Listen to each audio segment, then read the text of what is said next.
Hello friend, કેમ છો બધા મજામાં? તો આજે મને સવારમાં જ તે એવા સમાચાર મળી ગયા કે મારી હારે કંઈક દુર્ઘટના થવાની છે. આજે હું અંદરથી બહુ જ ગભરાઈ ગયેલી છું કે શું થશે, શું નહીં એમ. પણ મારા વિડીયોમાં તમે જોડાયેલા રહેજો, તમને ખબર પડી જશે કે આજે શું થવાનું છે મારી હારે. મને તો ખાલી સમાચાર જ મળ્યા છે એટલે મેં તમને કીધું મારા ફ્રેન્ડને કહી દઉં કે મારી હારે શું થવાનું છે એમ. તો મારે અત્યારે ફિલહાલ તો જવાનું છે નાવા. તો હું જઈ રહીશ છું નાવા અને મારા વિડીયોમાં તમે જોડાયેલા રહેજો. તો ચલિए शुरू करते हैं। મારા નણંદે આજે તો પકડીને ખુરશી ઉપર બેહાડી દીધી હો. મને કે આજે તમને ઘોવડના ડોળા સડાઈ દેવાશે. મેં કીધું કેમ સડાઈ દેવાશે ડોળા? ત્યાં કે તમને દિવસે ઠેબા ખાતા ખાતા હાલો છો ને એટલે કે ઘોવડના ડોળા સડાઈ દેવી ને ઘોવડના રાતે બહુ વધારે દેખાય. મને કે તમને ખાલી દિવસે વધારે દેખાય ને તોય ઘણું. પછી તો મને આમ જોવો મોટા ડોળા કાઢ્યા હો ડાબલીમાંથી ને પછી મને મારી આંખમાં લગાડી દીધા હો પરાણે સોટાડા ને. તે મને એવું રોવું આવ્યું. મને તો એમ થયું કે મારી આંખોમાંથી નંદી વહી જવાની છે. આજ તો બે કાંઠે પૂર આવવાનું છે ખરેખરનું. પછી તો મને કે હાલો હવે બીજી આંખમાં સડાવો ને. એક આંખ કાળી ને એક આંખ ભૂરી લાગે છે. મેં કીધું કોઈ વાંધો ને સડાઈ દો. બીજું શું? મેં કીધું ઘુવડના ડોળા સડાવો. પછી એમને મને બીજી આંખમાં ડોળો ઘુવડનો સડાયો મોટો જબરો. ને મારી આંખું જો મોટી લાગવા માંડી ને. આમ તો જોવો મારી આંખું જોવો, હો રૂપનો કટકો લાગવો, બાકી કાંઈ ના ઘટે. પછી તો મારા મોઢા ઉપર મોટી જબરી હાવણી જેવડા બરસ ઢળીને મારું મોઢું કરી નાખ્યું લાલ ટમેટા જેવું. મેં કીધું કી બાજુ દીવું ગયો છે? ત્યાં કે મારે તમારા મોઢા પર મેકઅપ કરવો છે. મેં કીધું ભૂતડી તો હું શું તે તમે ડાકણ કરી નાખો ડાકણ. બીજું તો શું હવે ઈ બાકી રહ્યું છે. પછી તો મને કરી દીધી મેકઅપ લગાડીને તૈયાર અને કાળા માથામાં વિઘાયકની પાથી પાડી અને મને પસા તોલાના તો ગરાણા સડાયા. ગરાણા હો, કાંઈ ઘટે કાંઈ ના ઘટે. આમ તો જુઓ લાગુ છું કેવી અસલ મજાની. ઝટઝટ કોમેન્ટ કર દો કે હું કેવી લાગુ છું.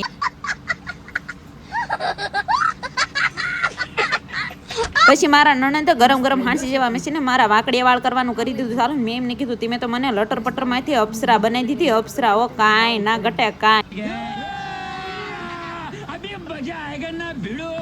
હેલો ફ્રેન્ડ, જો મારું ફાઇનલ લુક તૈયાર થઈ ગયું છે ને અમારે જવાનું છે ફોટાશૂટ માટે. તો અમારા ગામમાં જ તે ફોટાશૂટ માટે જવાનું છે ખોડિયાલમાં. તો મારા બ્લોગમાં તમે જોડાયેલા રહેજો. કેવી રીતે ફોટોશૂટ કરે છે ને કેવા પોઝ અપાવે છે ને એક કોમેન્ટ કરી દો હું કેવી લાગુ છું કેવી નહીં. જરીક થોડીક કોમેન્ટ કેવી લાગુ છું ને રૂપની પરી. મારી જ્વેલરી કોમેન્ટ કરો ફટાફટ, ઝટઝટ કોમેન્ટ કરી દો. તો ચલો, જો મિત્રો તમે જોઈ શકો છો આ છે લોકેશન ને મારા નણંદ પણ મારી જેમ ફોટોશૂટ માટે તૈયાર થયા છે. જો એ ચાલ્યા જાય છે અને હું પાછળ છું.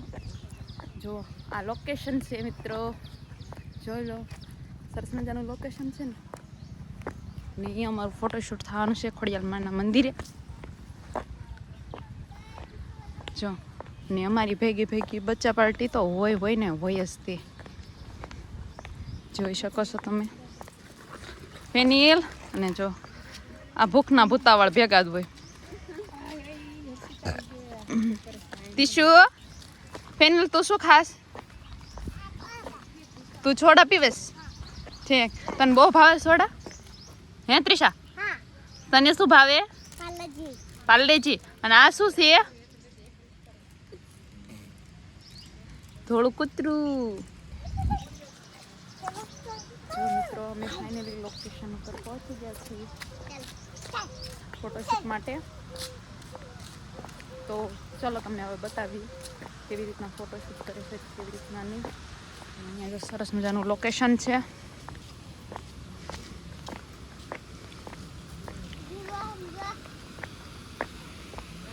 જોઈ શકો છો.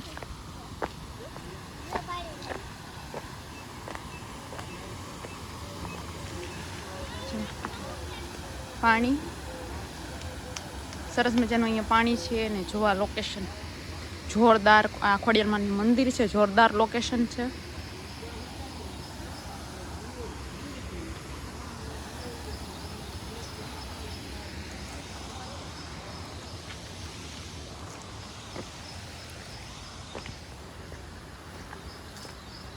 અત્યારે તડકો પણ બહુ જ છે.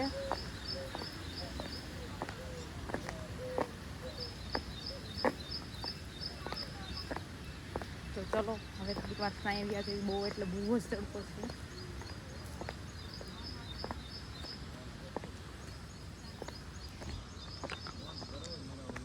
तो चलिए પછી તો મારું વિડીયો શૂટ કરી દીધું ચાલુ. ખોડિયાલમાંના મંદિરે વધારે પડતું પાણી હતું, પછી અમે ત્યાં વિડીયો શૂટ કરવાનું બંધ રાખ્યું. પછી અમે આનકોર નજીક આવતા રહ્યા ગેટની બાજુમાં, ત્યાં અમારું વિડીયો શૂટ કરી દીધું ચાલુ. અને આ બાજુ જો બે નાના નાના ભોલકા બે રમી રહ્યા છે, અને એમને બેને હાંસવા માટે અમારા આ અમુ શેઠ આવી ગયા છે. હવે અમારે ઉપાધિ નહીં આ બે ભોલકાની. અને મારું વિડીયો શૂટ ચાલુ હતું ને આ ભાઈ કે બેન હરખા પોઝ આપજો. મેં કીધું ભાઈ તમને નહીં આવડતા હોય ને એની કરતા હારા હારા અમને પોઝ આવડે. અને આ બાજુ અમારા રિદ્ધિબેનનું બાવળના ગાર્ડનમાં ફોટોશૂટ ચાલુ હતું. અરે ગાર્ડન ત્યાં પોઝ વાળા ભાઈ કે બેન તીરસી નજરે જોવો. મેં કીધું ભાઈ તીરસી નજરે શું જોવે, ડોળા કાતરું ડોળા. મેં આજે દજી ઘુવડના ડોળા નખાયા છે, કાતરું ડોળા. તે કે ભાઈ કે ના બેન ડોળા નથી કાતરવા, ખાલી તીરસી નજરે જરીક અમારી હામું જોવો, વિડિયા હામું એમ. हमको मारो, हमको जिंदा मत छोड़ो सालो. हम कोई मंदिर का घंटा है कि कोई भी आके बजा जाता है. ये रेलवे की हड़ताल कब खत्म होगी? આ પરજા જોવો, પરજા એટલે પરજા, ક્યાંય લખણે નો રે મારા બાપ. અને આ બાજુ અમારા રિદ્ધિબેનનું તે જોવો ફોટોશૂટ ચાલુ છે, અને અસલ મજાના પોઝ દેવડાવે છે. ને ભાઈ એમ કહેશે બેન મોઢા ઉપર સ્માઇલ રાખો. પણ હવે અમારા રિદ્ધિબેન હુકાઈ ગયેલા બિચારા રહ્યા, ને હવે એમાંય તે બિચારા થાકી રહ્યા છે, એટલે ક્યાંથી મોઢા ઉપર સ્માઇલ રહે. અને મને ભાઈ કે હવે તમે રોડ ઉપર હાલવાનું કરી દો ચાલો. મેં કીધું ભાઈ તે મતર હુંદીમાં 10 ધક્કા મને ખવડાયા છે, અને રોડ ઉપર બધી ધૂળે વળાઈ ગઈ છે. અને ત્યાં તો અમારા આવી ગયા મહેમાનો, અને મને આ રહ્યા ને ધોડાઈને બાપા ફીણાણી દીધા હો.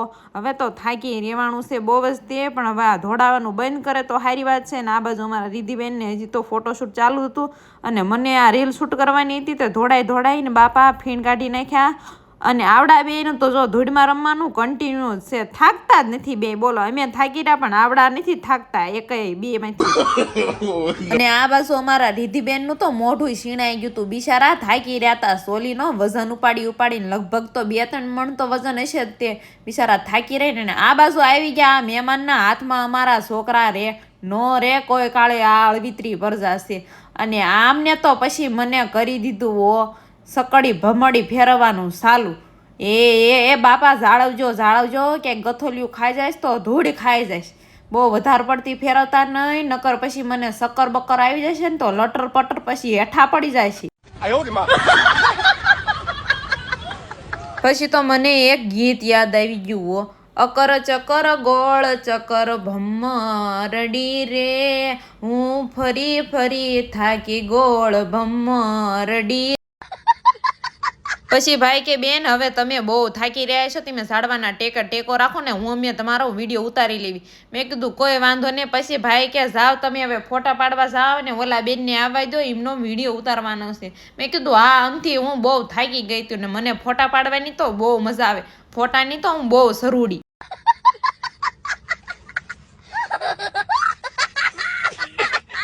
પછી તો ઓલા ફોટાવાળા ભાઈ મોહન ને હું પાછળ હો, મેં તો ચોલી પહેરીને હાલવાની ડમરી ઉડાડતી હતી ડમરી. મને ભાઈ કે ઓલા બેન તો બહુ થાકી રહ્યા હતા. મેં કીધું ઈ બેન થાકી રહે, આ બેન નહીં તમારી થાકે. મને ફોટા પાડવા તો બહુ ગમે, હું તો ધરાવ જ નહીં ધરાવ ભાઈ. મેં કીધું તમે થાકી જશો તમે.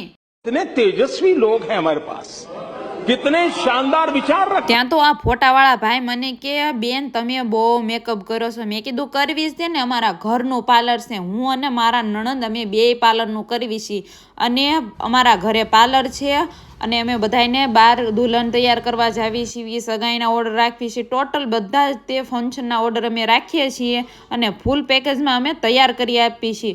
અને હા બીજી વાત, અને તમે બધા છે ને ઝટઝટ લટરપટર ઓર્ડર આપજો, નકર પાછા ગઈ સિઝનની જેમ કહેશો કે અમે રહી ગયા એમ. અરે મારી કોલેજ તમે ક્યાં જાઓ છો? તમારી માટે આ મેકઅપની સુવિધા નથી. બોલો લ્યો આવી મસ્તીની મેકઅપની વાત સાંભળીને ઈવડ્યું મારા ઘર બાજુ ઓર્ડર દેવા પડ્યું. બોલો અરે માણા માટે છે, માણા માટે. ને આ બાજુ અમારા રિદ્ધિબેનનું વિડીયો શૂટ હાલતું હતું બહુ ધીમાઓ. અને પછી તો મેં દીપિકા પાદુકોણની જેમ પોઝ મારવાનું કરી દીધું ચાલુ. જોવો તો ખરા, મસ્તાનીના રોલ આપવાનું ખરેખરનું કરી દીધું. પદ્માવતી ઘડીક બની, પછી તો ઐશ્વર્યા રાય ભેળી બની ગઈ. લાગુ શું નું અસલ મજાની ઐશ્વર્યા રાય. કાંઈ ના ઘટે, ઘટે તો જિંદગી ઘટે, બાકી આપણામાં કાંઈ ના ઘટે. પછી ફોટાવાળા ભાઈ કે લટર પટર બેન, તમે તમારા પાર્લરનું કામ બહુ સારું છે, મને બહુ ગમે છે. મારી હગાઈ થાય છે ને મારી ઘરવાળીને તમારી આગળ જ તૈયાર થવા મારા લગ્નમાં લઈને આવી છે, અને તમે એને પરી બનાવી દીજો, પરી. મેં કીધું કોઈ વાંધો નહીં, અપ્સરા બનાવી દો, અપ્સરા. शाबाश बेटा. પછી તો અમારું ફોટાશૂટ થઈ ગયું ખતમ, અને ત્યાં તો આપણને નાના સબસ્ક્રાઈબર આવી ગયા મળવા. અરે આ તો સારું છે હું ફિલ્મ નથી ઉતારતી, નકર તો આખું ગામ જોવા આવે, ગામ. અને પછી ઐશ્વર્યાના અભિષેકે ફોર્ચ્યુનર લઈને એન્ટ્રી મારી. અરે હું પાછી ઐશ્વર્યા રહીને એટલે મને લેવા આવવું પડે ને. મારા વિડીયોમાં જોડાયેલા રહેજો, લાઈક શેર સબસ્ક્રાઈબ કરવાનું ભૂલતા નહીં.